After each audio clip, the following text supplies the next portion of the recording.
আচ্ছা, নারকেল কত করে? হ্যাঁ, টাকা।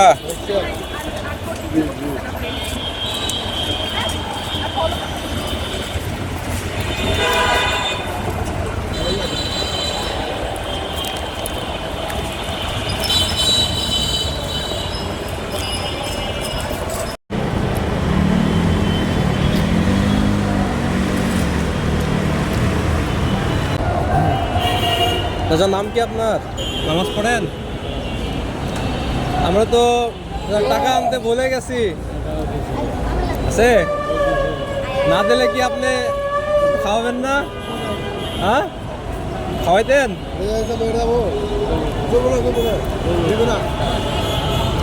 না দিয়ে গেলে কি আপনার দাবি থাকতো? আচ্ছা, আমরা যদি বলতাম যে আপনার ছেলের মতো ছেলে খাইছে মনে করে, দাবি থাকতো? ঠিক আছে, চাচার মন অনেক ভালো, অনেক বড়। চাচা বলছে যদি আমরা নাও দিই তাহলে চাচার কোনো দাবি নাই। যাই হোক, চাচা ভালো থাকবেন।